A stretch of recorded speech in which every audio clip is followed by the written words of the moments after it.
సాయి భక్తి వైదికమా అవైదికమా? ఒకసారి శృంగేరి శారదా పీఠాధిపతులు విధుశేఖర భారతీస్వామి వారి వచనాలను విందాం. అదేవిధంగా ఇంకా కొన్ని విషయాలు ఉంటాయి. అవి మనకి వేదముల్లోనూ ప్రత్యక్షంగా కనబడవు, స్మృతుల్లోనూ ప్రత్యక్షంగా కనబడవు, కానీ శిష్టాచారంలో ఉంటాయి. శిష్టాచారం అని అంటే ఏమిటి? శిష్టులైనటువంటి జనులు చేసేటటువంటి ఆచరణ ఏదైతే ఉంటుందో దాన్నే శిష్టాచారము అని అంటారు.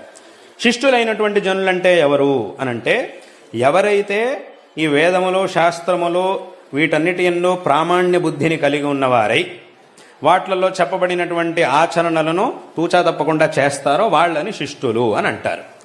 అటువంటి వాళ్ళు ఏ ఆచరణలు అయితే చేసుకొచ్చారో వెనకటి నుంచి, అదేదో నిన్న మొన్న మొదలుపెట్టింది కాదు, వెనకటి నుంచి చేసుకుంటూ వచ్చారో ఇవి మనకి ప్రమాణం. ఎందుకంటే వాళ్ళందరూ కూడా, ఎందుకంటే వాళ్ళంతా ఎవరు? వేదములు శాస్త్రములు ఇవన్నీ తెలిసినటువంటి వాళ్ళు దీన్ని ఆచరించారు అనంటే అక్కడికి ఏమైంది? వాళ్ళు ఏం చేసినా కూడా శాస్త్రముల ప్రమాణాలని పెట్టుకునే చేస్తారు. వాళ్ళు ఎప్పుడు కూడా శాస్త్రాన్ని అతిక్రమించినటువంటి వాళ్ళు కాదు. మరి అటువంటి వాళ్ళు దీన్ని చేసుకుంటూ వచ్చారు కాబట్టి అది మనకి నేరుగా గ్రంథాల్లో కనబడకపోయినా కూడా వాళ్ళు చేసుకుంటూ వచ్చారు కాబట్టి దాన్ని ప్రమాణంగా తీసుకొని ఆచరణ చేసే పద్ధతి. కాబట్టి ఈ మూడు, ఏదైనా ఒక ఆచారాన్ని మనం అనుష్ఠించాలి అనంటే ఈ మూడిట్లో ఏదో ఒక ప్రమాణం అనేది ఉండాలి. శృంగేరి పీఠాధిపతులు ఏమన్నారో విన్నారుగా. వారు బోధించిన విధంగానే సనాతన ధర్మంలో షిరిడీ సాయిబాబా వారిని భక్తులు ఆశ్రయించడం శిష్టాచారమా కాదా? దీనికి శిష్టాచారుల ప్రమాణం ఉన్నదా లేదా? ఈ వీడియోలో చూసేద్దాం రండి.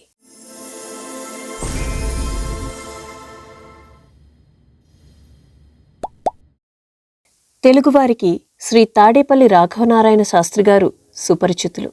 శ్రీ లలితాదేవిని ఉపాసించి ఆ తల్లి స్వరూపంగా మారిపోయిన శ్రీ శాస్త్రిగారు జగద్విఖ్యాతమైన శిష్టాచారులు. వారి గొప్పతనం గురించి ఎందరో ప్రవచనకారులు ప్రబోధించారు. ఆయన గొప్పతనం ఎంతటిదంటే, కంచి పరమాచార్యుల దర్శనానికి తెనాలి నుండి కొందరు భక్తులు వచ్చినప్పుడు పరమాచార్యుల వారు వారితో, తెనాలి నుంచి ఇక్కడికి రావటం దేనికి? ఆ చందోలు శాస్త్రిగారు నేను ఇద్దరం ఒకటే, ఆయనను దర్శిస్తే నన్ను దర్శించినట్లే అని చెప్పారు. శ్రీ చందోలు రాఘవనారాయణ శాస్త్రి గారితో శ్రీ ఎక్కిరాల భరద్వాజ మాస్టర్ గారికి చాలా గొప్ప అనుబంధం ఉండేది. గుంటూరు నల్లపాడు సాయి మందిరానికి శంకుస్థాపన ముహూర్తం పెట్టమని భరద్వాజ మాస్టర్ గారు శాస్త్రిగారి వద్దకు వెళ్లి అడిగితే, వారు కొంతసేపు ధ్యానం చేసి, శ్రీ షిరిడీ సాయిబాబా సాక్షాత్తు దత్తాత్రేయుడు, ఆయన మందిరానికి నేను ముహూర్తం పెట్టగలనా అన్నారట. ఈ ఫోటోలో కనిపిస్తున్నదే శ్రీ తాడేపల్లి రాఘవనారాయణ శాస్త్రి గారు సాయి మందిర శంకుస్థాపన ముహూర్తం నిర్ణయించినట్లుగా తెలుపుతున్న శిలాఫలకం. వారు శ్రీ ఎక్కిరాల భరద్వాజ మాస్టర్ గారితో ప్రసంగవశాత్ ఏం చెప్పారో విందాం.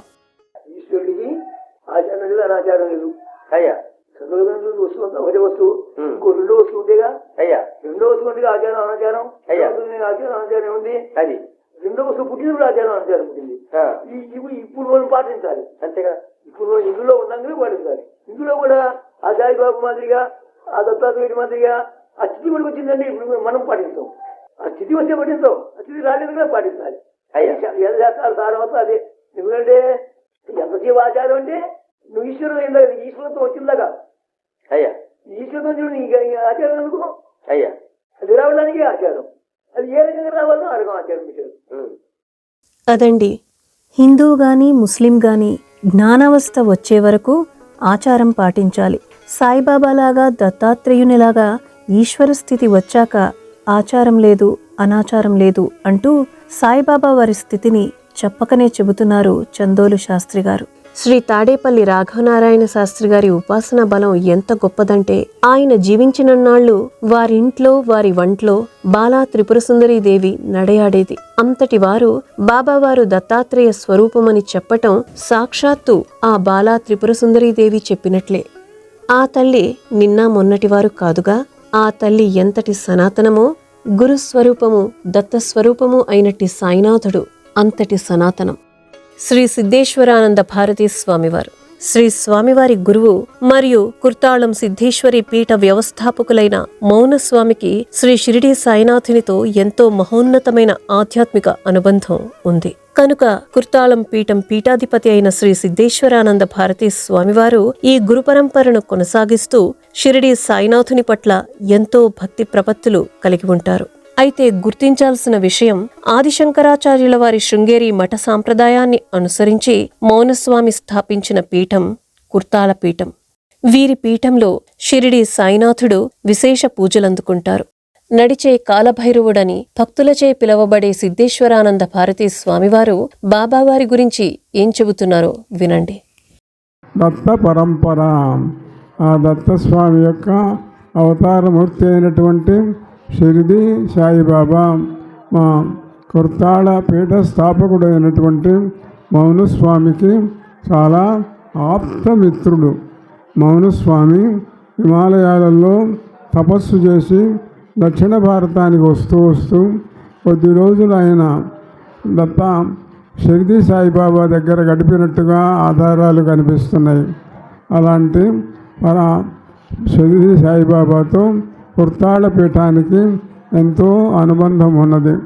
ఇక్కడ మామూలు శంకర పీఠాలలో షిరిడీ సాయిబాబా ఆలయాలు ఉండవు, కానీ ఒక కుర్తాళ పీఠంలో మాత్రం షిరిడీ సాయిబాబా యొక్క ఆలయాన్ని మా పూర్వస్వామి వారు శివ చిదానంద భారతీ స్వామి వారు స్థాపించారు. అటువంటి అనుబంధం ఉన్నది మాకు. అలానే సాయిబాబా నాయందు అనుగ్రహంతో ఆయన దర్శనాన్ని ప్రసాదిస్తూనే ఉన్నాడు. సిద్ధేశ్వరి పీఠాధిపతుల వారి మాటల్లో సాయి భక్తి ఎంతటి సనాతనమో తెలుస్తోందిగా. ఆ పీఠ వ్యవస్థాపకులు మహామహిమాన్వితులు అయిన మౌనస్వామి శ్రీ వాసుదేవానంద సరస్వతి స్వామివారి వద్ద యోగ శిక్షితులై సాయినాథుని సన్నిధిలో కూడా కొంతకాలం గడిపి ఎన్నో యోగ భూమికలు పంచుకున్న సిద్ధపురుషులు.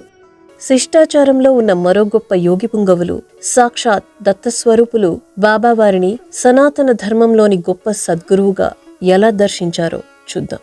సాక్షాత్ దత్తస్వరూపులు శ్రీ వాసుదేవానంద సరస్వతి స్వామివారు తమ 17వ చాతుర్మాస దీక్షను తంజావూరులో పూర్తి చేసుకుని తిరుగు ప్రయాణంలో శ్రీరంగం వేంచేసి ఉన్న శృంగేరి శారదా పీఠం 33వ పీఠాధిపతులు జగద్గురు శ్రీ సచ్చిదానంద శివాభినవ నరసింహ భారతీ మహాస్వామి వారిని కలుసుకున్నారు.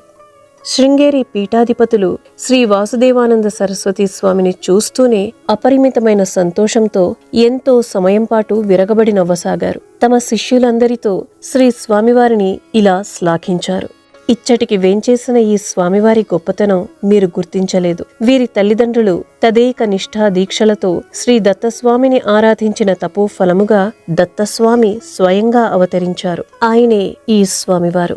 వైదిక సాంప్రదాయం, వర్ణాశ్రమ ధర్మపాలనే ధ్యేయంగా వీరి అవతారం కొనసాగుతున్నది. పూర్వము శ్రీ ఆదిశంకరులచే నెలకొల్పబడిన హిందూ ధర్మ ఔన్నత్యాన్ని వీరు తిరిగి పునరుద్ధరిస్తున్నారు అని శ్రీ వాసుదేవానంద సరస్వతి స్వామివారిని ఎంతో గొప్పగా శ్లాఘించారు.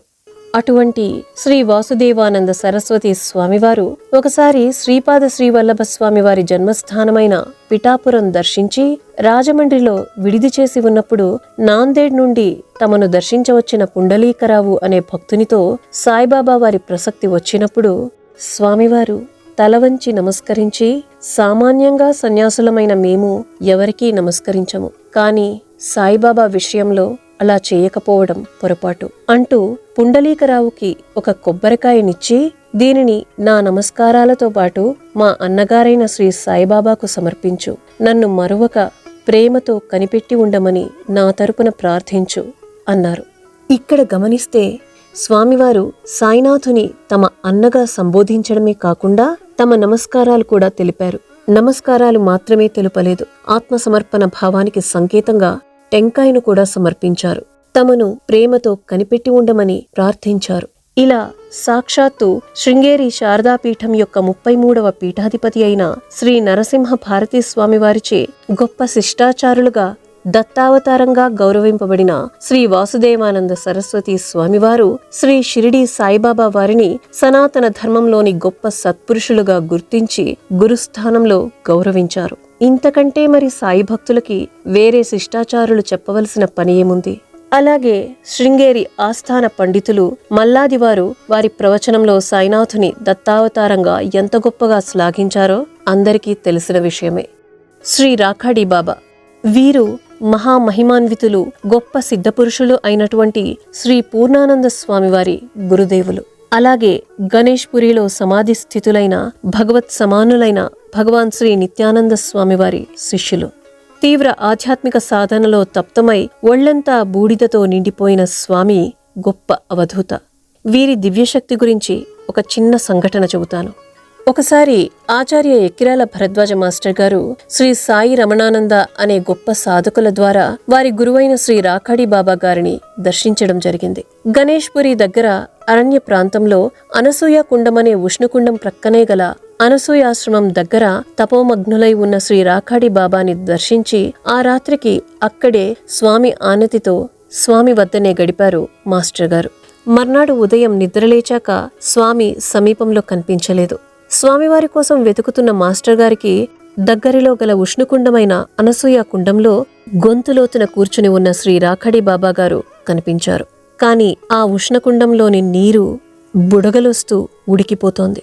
ఆశ్చర్యమేమిటంటే భరద్వాజ మాస్టర్ గారి అడుగుల చప్పుడికి అదిరిపోయి ఆ నీటిలోకి దూకిన చిన్న కప్ప వెంటనే చచ్చిపోయి వెలికిలా తేలింది. అంత వేడితో ఉడికిపోతున్న ఆ నీళ్లలో గొంతులోతున సమాధి స్థితిలో కూర్చుని ఉన్న స్వామివారిని చూసి విస్మయం చెందారు మాస్టర్ గారు. అటువంటి స్థితప్రజ్ఞులు శ్రీ రాఖడి బాబా గారు. వారి శిష్యులు శ్రీ పూర్ణానంద స్వామి బాణతీర్థం దగ్గర ఒక గుహలో ఎంతో గొప్ప తపస్సు చేసి ఈశ్వర సాక్షాత్కారం పొంది ఆ తర్వాత తమ గురువైన రాఖడి బాబా గారిని దర్శించగా బాబాగారు ఆయనతో, ఇంక నువ్వు షిరిడీ వెళ్లి శ్రీ సాయిని దర్శించి అక్కడ వారం రోజులుండి నీకెక్కడికి వెళ్లాలని ప్రేరణ కలిగితే అక్కడకు వెళ్లి తపస్సు కొనసాగించుకో అని ఆశీర్వదించి పంపారట. శ్రీ పూర్ణానంద స్వామివారు అలానే చేసి సాయి ఆదేశం పొంది శ్రీశైలం వచ్చి అక్కడ హటకేశ్వరంలో ఆశ్రమం కట్టుకున్నారు. అంతటి గొప్ప సిద్ధపురుషులు తమ శిష్యుని సాయినాథుని దర్శనానికి షిరిడీకి పంపటం వారు సాయినాథుని సనాతన ధర్మానికి చెందిన పరమ గురుస్వరూపంగా గుర్తించడమే కాకుండా ఆయన పట్ల వారు ప్రదర్శించిన గౌరవానికి సంకేతం. ఒక బ్రహ్మజ్ఞాని మాత్రమే మరో బ్రహ్మజ్ఞానిని గుర్తించగలరు. ఇది శిష్టాచారులు ఆచరించి చూపిన శిష్టాచార మార్గం.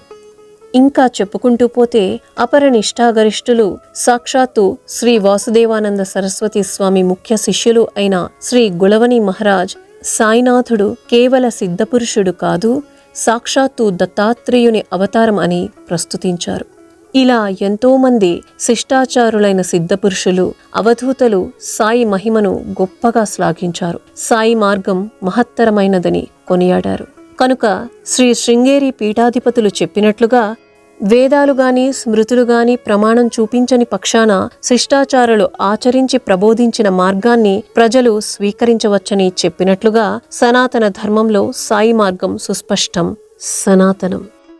గురుబంధువులందరికీ చిన్న మనవి, సోషల్ మీడియాలో సాయిబాబా వారి గురించి భక్తితో చేసే ప్రతి వీడియోని ప్రమోట్ చేయండి.